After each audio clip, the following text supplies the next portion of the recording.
Royal education চ্যানেলে সকলকে স্বাগত জানাই। দেখো, আজ আমরা চলে এসেছি তোমাদের ক্লাস 10 এর একটি বাংলা ক্লাস নিয়ে।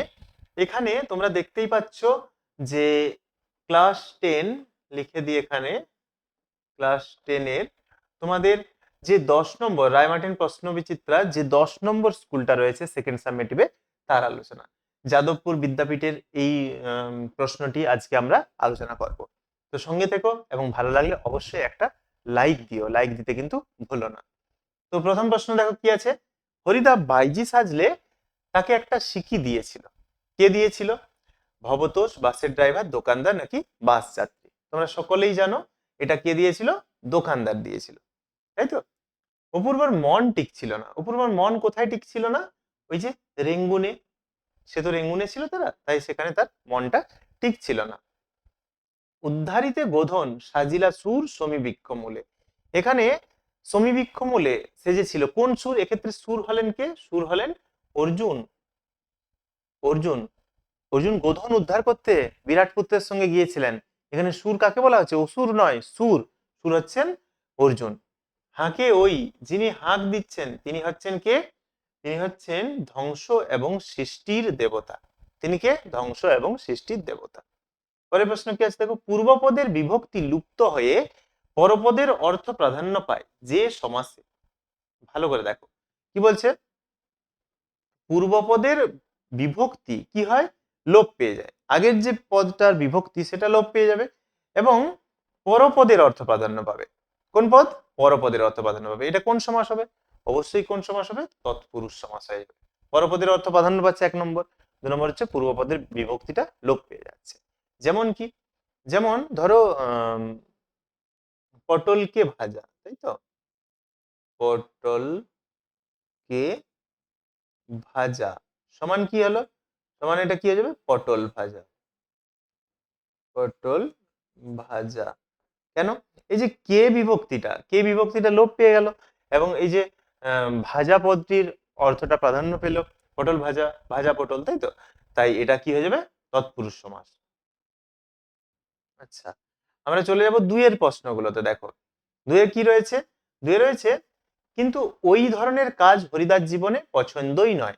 কোন ধরনের কাজ হরিদার পছন্দ নয় বলে বলা হয়েছে? কোন ধরনের কাজ? হরিদা চাইলে কোনো দোকানে বিক্রিওয়ালার কাজ বা অফিসের কাজ পেয়ে যেতে পারতেন, কিন্তু এই ধরনের কাজগুলো তার একেবারেই পছন্দ নয়।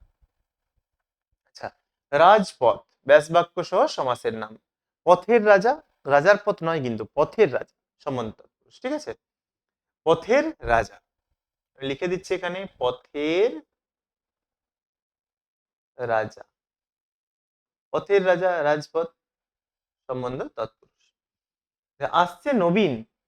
নবীনকে না, যে জীবনহারা অসুন্দরকে ছেদন করতে যে এগিয়ে আসছে, যে নতুন, তাকেই নবীন বলা হচ্ছে। জীবনহারা অসুন্দরকে ছেদন করতে যে এগিয়ে আসছে তাকেই নবীন বলা হচ্ছে। কোন সমাসের ব্যাসবাক্য হয় না? কোন সমাসের ব্যাসবাক্য হয় না? আমরা জানি নিত্য সমাস, তাই তো? নিত্য সমাস। নিত্য সমাসে কি থাকে? সব সময় সমস্তমান পদগুলো সবসময় সমাসবদ্ধ থাকে, তাই সেগুলো ব্যাসবাক্য হয় না। হুম। আচ্ছা, সমূলে নির্মূল করিব পামরে আজি। পামর বলে কে কাকে অভিহিত করেছেন? এখানে ইন্দ্রজিৎ। ইন্দ্রজিৎ কাকে অভিহিত করেছেন? রাঘবকে অভিহিত করেছেন পামর বলে। পরের প্রশ্নে চলে যাচ্ছি। দিগম্বরের জটায় হাসে শিশু চাঁদের কর। আচ্ছা, দিগম্বর কে? দিগম্বর হচ্ছেন মহাদেব। তার জটায় কে হাসে? কেন হাসে? তার জটায় শিশু চাঁদ হাসে। হাসির কারণ হচ্ছে সেই চাঁদের আলোয় এবার সমস্ত ঘর কি হবে? ভরে যাবে। অন্ধকার কেটে আলোর উদয় ঘটবে। এই কারণেই সে হাসছে। কারণ দুঃখ দুর্দশা মুছে গিয়ে নতুন দিনের সূচনা হবে, এটাই বলা হচ্ছে। চমকে উঠলেন জগদীশ বাবু। জগদীশ বাবু কে? তিনি চমকে উঠলেন কেন? জগদীশ বাবু হচ্ছেন এখানে বহুরূপী গল্পের যে ধনী ব্যক্তি, যার 11 লক্ষ টাকা সম্পত্তি রয়েছে, তিনি। তার চমকে ওঠার কারণটা কি? তিনি চমকে উঠলেন কারণ হচ্ছে তিনি সিঁড়ির কাছে দেখতে পেলেন যে একজন বিরাগী দাঁড়িয়ে আছেন। একজন বিরাগী দাঁড়িয়ে আছেন, সেই বিরাগীকে দেখেই তিনি চমকে উঠলেন। পরের প্রশ্ন। সাজিলা রথীন্দ্রর সব বীর আভরণে। রথীন্দ্রর সব কে? সাজিলা রথীন্দ্রর সব বীর আভরণে। এখানে রথীন্দ্রর সব কে? কবি তার সাজসজ্জার ক্ষেত্রে যে উপমা ব্যবহার করেছেন তা বর্ণনা করে। এখানে রথীন্দ্র সব হলেন ইন্দ্রজিৎ। কে? ইন্দ্রজিৎ। তার সাজসজ্জার ক্ষেত্রে তিনি দুটো উপমা ব্যবহার করেছেন। এক হচ্ছে কার্তিক, কার্তিক, আর দুই হচ্ছেন আম, অর্জুন। অর্জুন। কার্তিক কি?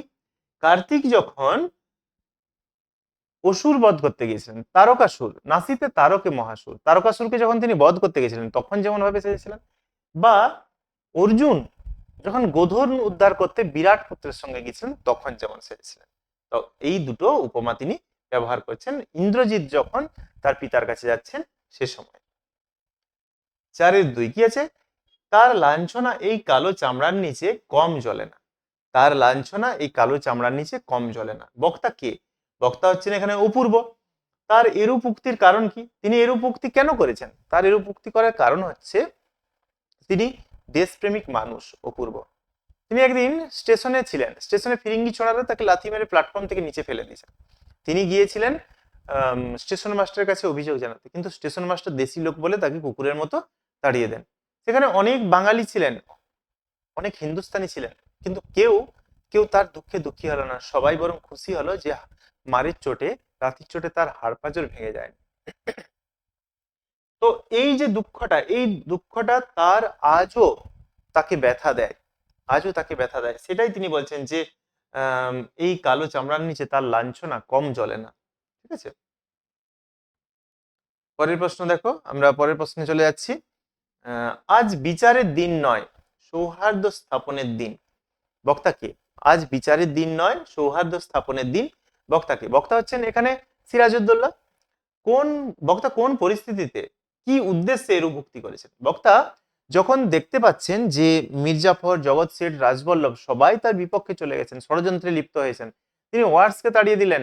মসিয়ালাকে বললেন যে তাদের হয়ে তিনি যুদ্ধ করতে পারবেন না, তাদের হয়ে তিনি লড়তে পারবেন না।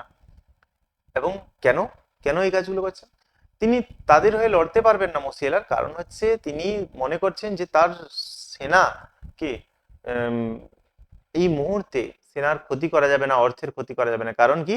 কারণ সামনে এক বিরাট যুদ্ধ ঘটবে, পলাশির প্রান্তরে এক বিশাল যুদ্ধের আয়োজন হবে, যে যুদ্ধে তার জয়লাভ করা খুব জরুরি, কারণ না জয়লাভ করলে বাংলা পরাধীন হবে। তাই তিনি তাই তিনি কি করছেন যে আজ বিচার নয়, আজ বিচার নয়, আজ সৌহার্দ্য স্থাপনের দিন। যে সিরাজের যখন রাজবল্লভরা সিরাজের যখন দোষ ধরছিলেন তখন তিনি বলছেন যে রাজা আজ বিচারের দিন নয়, আজ সৌহার্দ্য স্থাপনের দিন। কেন?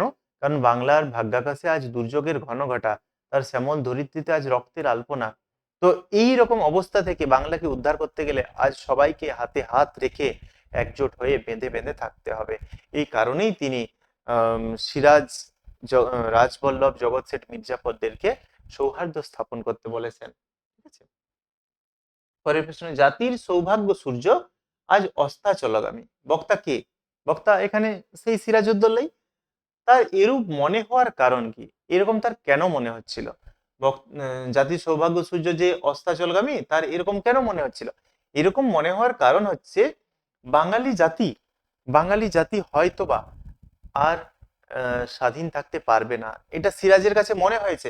মনে হওয়ার কারণ হচ্ছে ব্রিটিশরা যেভাবে এগিয়ে আসছে, ব্রিটিশদেরকে যদি হারানো না যায় তাহলে একটা সময় কি হবে, তারা সমস্ত বাংলাকে দখল করবে এবং তারা পরাধীন করে তুলবে। তাই তার সৌভাগ্য সূর্য আজ অস্তাচলগামী বলেই তিনি মনে করেন। ঠিক আছে, কিন্তু একটু বড় করতে হবে ব্যাপারগুলোকে, এখানে তো এতটা বড় আলোচনা করাটা সম্ভব নয় একটা ভিডিওর মধ্যে। তবুও আলোচনা যেটা মূল বিষয় সেটাকে আমি আলোচনা করছি এখানে। যদি তোমাদের আরো বড় করে আলোচনা করতে হয় তাহলে অবশ্যই কমেন্ট করে কিন্তু সেটা জানিও।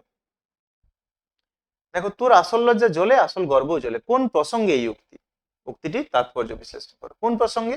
এই প্রশ্নটা আমরা এর আগেও অনেকবার পেয়েছি, তবুও এখানে আলোচনা করে দিচ্ছি। প্রসঙ্গ হচ্ছে এটাই যে অমিয়া একটা সময় ব্লাউজ তৈরি করতে প্রজাপতিতে গিয়েছিল। তো সেখানে সে গিয়ে দেখেছে কনি সেখানে ঝিয়ের কাজ করছে, অর্থাৎ চাকরানির কাজ করছে। সেটা দেখে সে কনিকে বলেছে, তুই এখানে ঝিয়ের কাজ করিস? আর ওই কথাতে কনি খুব লজ্জিত হয়েছে। সে লজ্জা পেয়ে ক্ষিতিশকে বলেছে যে আর আমার হাতের লেখাগুলো তো ভালো নয়, তবু বৌদিকে একটু বলবে না যদি আমাকে ওই মাপ ঝোঁক এগুলো যদি লিখতে দেয়, তাহলে আমি প্রতিদিন কি করব, একটু হাতের লেখা প্র্যাকটিস করব। ইতিশ তখন বলেছেন যে দেখ, এতে লজ্জা পাওয়ার কিছু নেই। হয়তো তুই টেবিলের ওই প্রান্তে গেলে কি হবে, লজ্জা খানিকটা জয় করতে পারবি, কিন্তু সম্পূর্ণটা জয় কখনোই সম্ভব নয়।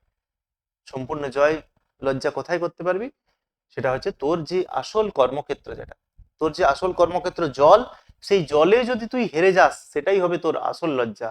আর জলে যদি তুই জিতে যাস তাহলে সেটাই হবে তোর আসল গর্ব। ওই দোকানে তুই কি কাজ করছিস সেটা কিন্তু তোর আসল লজ্জা বা গর্ব হওয়াটা উচিত নয়। এটাই তিনি এখানে বলতে চাইছেন। তারপর দেখো, এটাই ওকে উত্তেজিত করে বোমার মতো ফাটিয়ে দেবে আসল সময়। কার প্রসঙ্গে এই কথা বলা হয়েছে, এখানে কনির প্রসঙ্গে এই কথা বলা হয়েছে। এরূপ কথার তাৎপর্য কি? এরূপ কথার তাৎপর্য হচ্ছে, হিতেশ সিংহ কি করেছিলেন, আহ, যখন যখন কনি কে নিয়ে ক্ষিতিশ বেড়াতে গিয়েছিলেন, সেখানে গিয়ে তারা জলের অসুবিধায় পড়েছিলেন, জল ছিল না তাদের কাছে। তারা বাড়ি থেকে রুটি সবজি সবকিছু নিয়ে গিয়েছিলেন, কিন্তু সেখানে গিয়ে জলের অসুবিধা থাকায় কনি বলল যে তাহলে ওই যে একটা স্কুলের 30 জন ছেলে মেয়ে এসেছে, ওখানে একটা বড় ড্রাম দেখতে পাচ্ছি, ওখানে গিয়ে জলটা নিয়ে আসে। ক্ষিতিশ বলল যা, যদি দেয়। কনি সেখানে যাওয়ার পর তাকে আপাদমস্তক নিরীক্ষণ করে মিস নন্দী কি করেন, মিস নন্দী তাকে জল দেয় না। তখন সে কি করে, সে জল না পেয়ে ফিরে আসে। ফিরে আসার পর পেছনে পেছনে হিয়া মিত্র, সে কি করে, সে জল নিয়ে আসে, কিন্তু জল নিয়ে এলেও সেই জল সে গ্রহণ করে না, তাকে আরো ধাক্কা দিয়ে ফেলে দেয়। এটা দেখার পর এটা দেখার পর কি হয়, এটা দেখার পর সে ক্ষিতিশ বুঝতে পারে যে এর মধ্যে হিয়ামিত্রের প্রতি একটা লড়াই কাজ করছে। আর এই লড়াইটা যদি দমিয়ে দেওয়া হয় তাহলে কি হবে, এই লড়াইটা যদি দমিয়ে দেওয়া হয় তাহলে কিন্তু তার যে কম্পিটিশন সেটা কমে যাবে। তাই আসল সময়ে এই লড়াইটাই তাকে জিতিয়ে দেবে বলে ক্ষিতিশ সেটাকে দমিয়ে দেননি। ঠিক আছে, তো এই ছিল আজকের আলোচনা। যদি ভালো লাগে অবশ্যই একটা কমেন্ট করতে কিন্তু ভুলো না। কি কমেন্ট করবে, যে তোমাদের ভালো লাগছে কি লাগছে না সেটা অবশ্যই জানাও। ঠিক আছে, আর যদি উপকৃত হও আমি বলবো ভিডিওটাকে একটা অবশ্যই লাইক দিও। শেষ পর্যন্ত দেখার জন্য সকলকে অসংখ্য ধন্যবাদ। আজ এত দূর, দেখা হচ্ছে অন্য কোনো দিন অন্য কোনো ক্লাসে।